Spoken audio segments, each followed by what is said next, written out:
of the other group. Amen? There's no difference to God. We are lying to ourselves. And according to this word, the Lord said he hates a liar, and lying lips are an abomination to him. Yes. All right. But those who deal truthfully, the ones who tell the truth are his delight. Isn't that a good thing? If you want to be the delight of somebody's eyes or the apple in somebody's pie, it might be God. Amen. It might want to be him. Amen. A prudent man conceals knowledge, but the heart of fools proclaims what? Foolishness.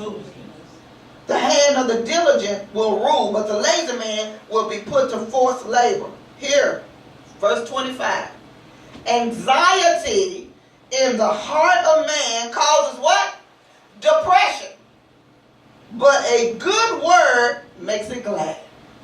Is that what yours say? Is that what yours read? It causes what? Yeah. Depression. Depression. Anxiety, depression is all connected to unforgiveness. Cool. Anxiety in the heart of man. That's in your thinking, not your physical heart. It's so as a man thinketh, what? So is he. Amen. So as a man thinketh, so is he. Not so as a man say it, not so as a man do it, because that comes second, but so as a man thinketh in his own heart, so is he. So Proverbs is saying here that, look, anxiety in the heart of you, or the heart of man, it causes us to be sick.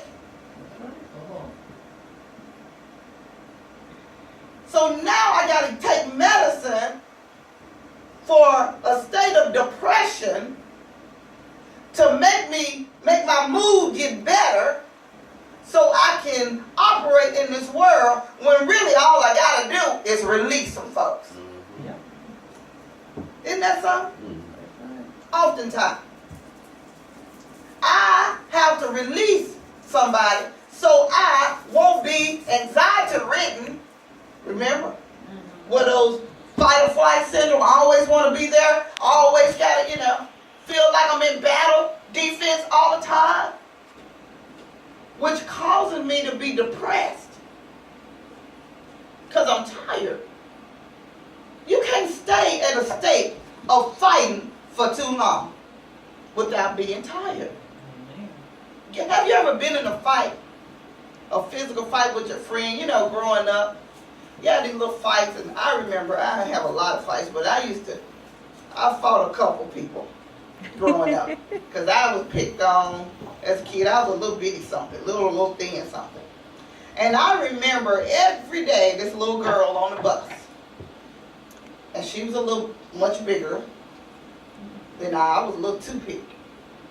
And she would send me home running every day, messing with me, bullying me.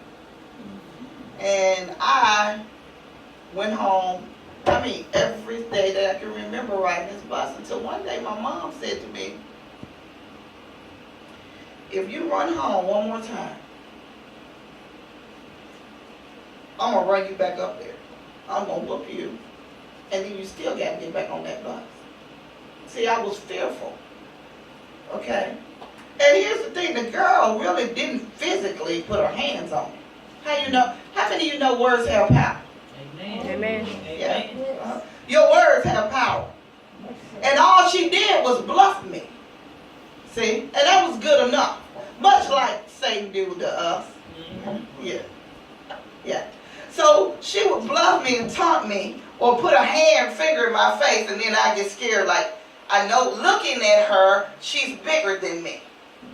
So I already got this flight or flight syndrome where my adrenaline is going. And I use my adrenaline to run home. Yeah, because I mean, in my way, I'm going to get away from this situation. I don't want to get in trouble on the bus, for fighting and so on. So in my mind, I'm going to run, and that was fine. Until my mom said, hey, wait a minute, you can't keep doing this. You can't keep running home, sweetie. You got to deal with this here.